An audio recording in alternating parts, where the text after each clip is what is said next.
So, you know how in the beginning of a relationship or when you first meet somebody that you really like, there's this sort of like fluffy and loving feeling, right? It feels really good. There's a lot of oxytocin, I suppose.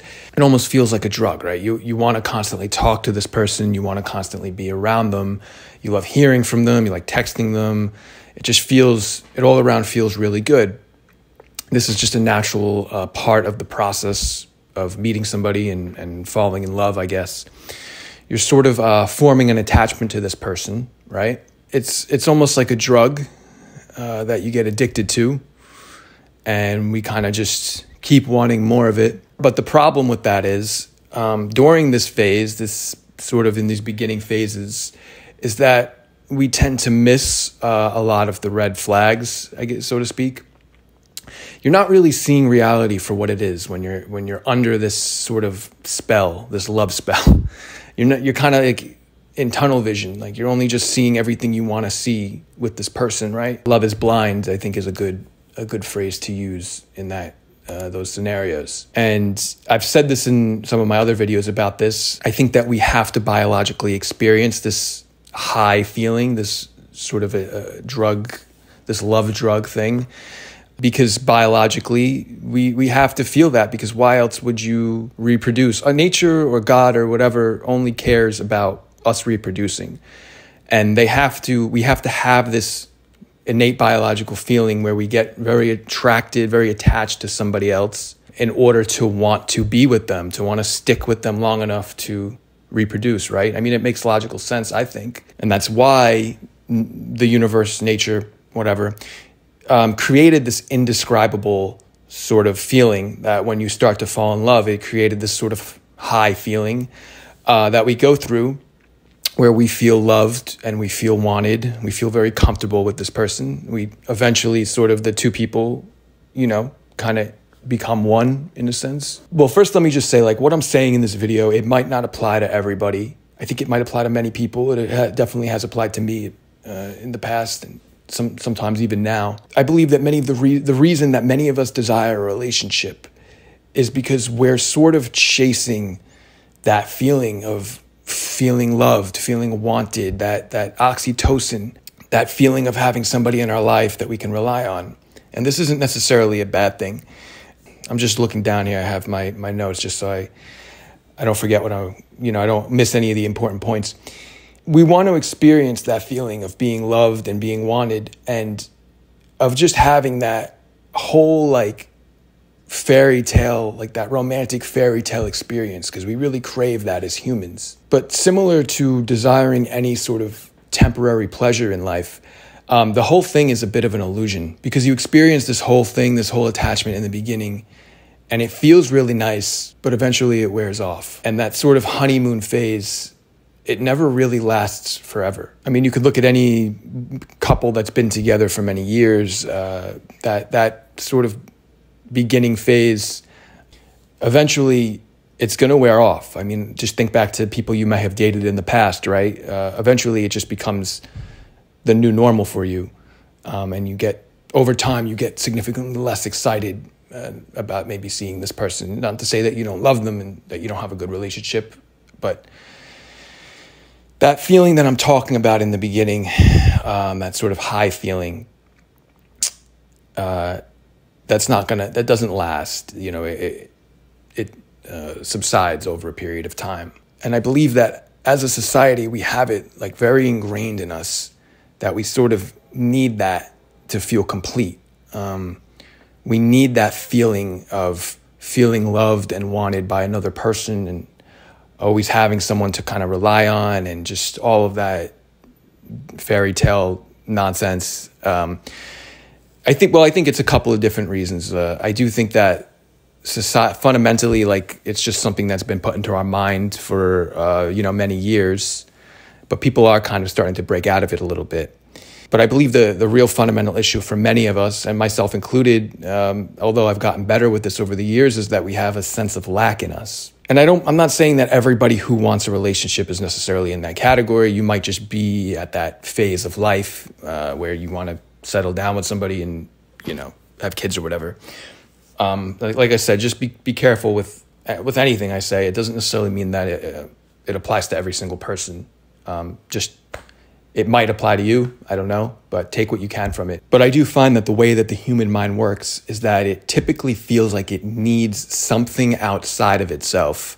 Like we need something external. We have to acquire something in order to feel complete. And I think that relationships are just like the number one thing in this category. Similar to,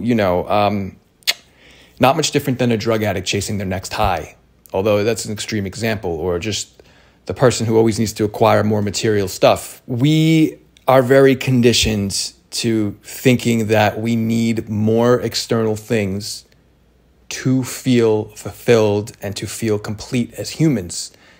And this is simply just not going to ever make you feel, it's never going to fulfill that sense of lack in you. A relationship will never do that. I mean, just look at how much society pushes romance on us. Society literally takes advantage of that. Look how much everything revolves around finding love and finding a partner. It's a fucking billion-dollar industry. Like all these songs and movies and everything is all just about love and romance. Of course, we think that we need that. Of course, we get jealous when we see couples.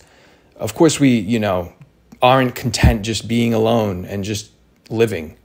We are just so conditioned to believe that we can't just be happy with just being, just being present in the moment, just existing. Literally, that's the key. That's the key to life, is to just turn your perception to just be content with just being alive right now, even if you don't have much, as long as your basic survival needs are met. Past that, what do you really need? What is anything else going to really bring you? The main point here that I think I'm trying to make is that you may feel miserable and depressed and lonely and all of these negative things because you don't have a relationship. You might feel like you're missing something in life, right? You're missing out on something. But I promise you, if you're feeling like you need a relationship because you're missing or lacking something in life, nothing is really going to change. You're still going to feel like you're missing something. And that feeling might disappear for a while in the beginning, because like I said, love is like for a period of time, you're going to feel that intoxicated feeling, and it's going to sort of put a Band-Aid on the situation. But eventually that fluffy, loving, high feeling in the beginning, it's going to wear off, and you're going to be right back where you started. And you're going to start feeling like you're missing and lacking something in some other area of life. I can compare it a lot to when I was in my 20s. I used to use a lot of substances because I really felt like I was, lacking something. And I would take these drugs and they would make me feel better for a period of time. And then eventually they would just wear off. I would feel good for a few hours and eventually I would just go right back to feeling the same exact way. And sometimes relationships can be very similar, except it won't be a few hours. You might feel better for a few months, maybe even a few years. But that sense of lack that you never really dealt with, it's still going to be inside of you until you deal with it, until you figure out, why do you not feel enough? Why can't you just be content with who you are? It's important to remember that anything that makes you feel a very heightened sense of happiness, so the honeymoon phase, for example, it will eventually wear off. It always does. It's just the nature of life. Think about every single couple who ever got divorced. They 1,000% did not think they were going to when they got married, right? Because they were under that sort of love spell. Your mind is just so hyper-focused on chasing that high. This idea of love, this idea of a relationship, it's just a persistent illusion that we all chase. It's very similar to chasing any other shiny thing in life. And if you don't really believe me, you can sort of look at your past relationships or look at the people around you. Not saying that everybody in a relationship is necessarily miserable, but eventually it kind of just becomes a part of your life. It's just another thing that becomes a part of your life. And then maybe eventually you're interested in somebody else, or you don't want the relationship anymore, or whatever. My advice is, when you start to feel that sense of lack, when you start feeling lonely or in need of someone else, like you need somebody else in your life to feel good, just ask yourself, what will really be different? Because another thing is like, yeah, you might now have somebody in your life, but then all of your energy and time goes into maintaining that, because you might be so worried that they're going to leave you. Because when you obtain something from a place of lack or unfulfillment, then everything just goes towards, how can I latch onto this so it doesn't leave? Because this is what's making me feel fulfilled right now, and I don't want it to go anywhere. And this is not a healthy way to live. This is probably how most people live. They're just doing everything in their power to latch on to their worldly attachments. So instead of thinking, how can I find someone? Change that line of questioning to how can I find myself right now? Because that's really what is going to fix the fundamental issue. That's what you're probably really that's really the problem that we're trying to solve. Because whether you're in a relationship or you're not, you're still going to be the same person. You're still going to always have to live with what's up here. You understand? Whether you have somebody in your life or not. So start contemplating what's really making you feel unfulfilled right now. Maybe you're just bored. The biggest reason is that we have no purpose outside of ourselves. Most people don't. We just kind of get stuck in a job, or we're kind of just going through the motions of life, but we're not really, like for me, this all started to change because I used to be one of those people that really like wanted a relationship and everything. But it wasn't until I, kind of really started developing my love for spirituality and psychology and all these certain topics, and then sort of, kind of talking about it on here, is when I started realizing I don't really care about that much about a relationship anymore. It'd be nice if it happens and I'm not closed off to it, but it's not. I just no longer feel like it's something I really need. And this is what happens with a lot of people who, go down the spiritual path or devote their life to helping others or animals or some sort of greater cause, some cause bigger than themselves. That is where the real fulfillment is going to come from. It's not going to come from something superficial like a relationship. And that's the other issue too, is like people don't understand when you have all of this sort of trauma and you have all of these feelings of lack and feeling unfulfilled and you're not happy with yourself, all of these problems that we're dealing with, we're going to bring this into the relationship because we never really learned how to fix them. We never dealt with them. We never healed from the trauma. So we bring all of this into a relationship. And once that beginning high intoxicating feeling wears off, all of this stuff, all of these problems start to surface. And then we're like, oh, okay, well, this isn't what I really signed up for. And then everyone's true colors starts to show, usually after like 6 months to a year. And then we're like, this isn't even what I really wanted. Truly making a relationship work is a lot of effort that I don't think people are really prepared and ready for. We all just want to fulfill like this selfish need because we're lonely, but we don't realize how much work it actually takes to really make a real good, healthy relationship work. Most people aren't prepared for it because most people haven't even spent any time doing this kind of work on themselves, trying to really figure out their things like their attachment styles, their trauma patterns, their exploring their childhood, healing the relationship with their parents if they can, being comfortable just being alone without needing things to be different, this kind of stuff. No one really takes the time out to do any of that. And then when you actually get into the relationship and you realize how challenging it is, it's not going to be high or intoxicating or feel good or loving. It's actually going to be very scary and painful. So you're better off dealing with a lot of the scary and painful stuff on your own first before you bring it into a relationship. You know what I mean? The actual growth comes from facing our shadows and allowing the dark aspects of our personality to surface and having the courage to deal with all of that, with both yourself and the other person. But most of the time we haven't dealt with any of that on our own. So when it does surface in a relationship, we have no idea what to do. Most people will just, want to jump ship, but that's not always a good option. Sometimes you have to be willing to work through certain things. Now this will vary obviously depending on the situation. Some people's shadows and dark aspects of their personality are dangerous and very toxic and you have to jump ship, but a lot of the time, nobody wants to have the patience to really work through things with other people. So we end up just, we got into a point in society where ghosting is acceptable and kind of just moving on to the next person. Relationships bring out a lot of our dark shadows, and it's a very challenging process to work through, but it can be very invaluable for your own growth and for the growth of the relationship.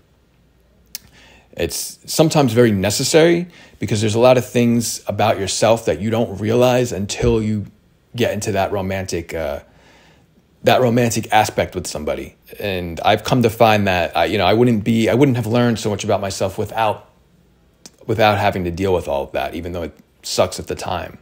But one day you look back on it and you realize how valuable it really was and how grateful you are for it once you've actually worked through it and healed from it. So basically, to summarize, you want to make sure you're pursuing a relationship for a genuinely good reason. And not just from a place of ego, like a chimp, just kind of running around needing to feel comforted and loved. If you're doing it from a place of neediness with the expectation that it's going to change everything for you, A, it's never really going to fulfill you, and B, nothing is actually really going to be as different as you think it's going to. That's just some fantasy in your mind. And eventually, like I said earlier, like when you really find something greater than yourself to work towards, or just, you don't even have to necessarily do that. Just get comfortable. Just be comfortable alone. Just let those negative feelings be there, just be okay with that. Eventually you get so comfortable with yourself that your desire for a relationship actually kind of starts to subside. You learn to truly give yourself what you've been seeking in someone else. Learn to just be okay with the fact that you might be single forever. That's a really good exercise. Like, just envision that right now. Like, if you were to just be single forever, would you be okay with that? If that gives you any kind of panic or anxiety, then you have some work to do. And when you get to this place where you're okay with the fact that you're alone, and you realize that it's actually one of the best things you can do for yourself, you might be pleasantly surprised. That might be when the right person comes along. It happens like that a lot of the time. When you kind of just let go of it and stop caring so much. I've come to find that it's one of those counterintuitive natures of life. When you sort of let go of something, it comes to you. There's a lot of truth in that, I think. From my own experience anyway. So that's it for today. Let me know what you guys think. I hope you enjoyed it. Again, take everything with a grain of salt, and hopefully this will ignite some interesting discussion below. So thank you. I'll see you in the next one.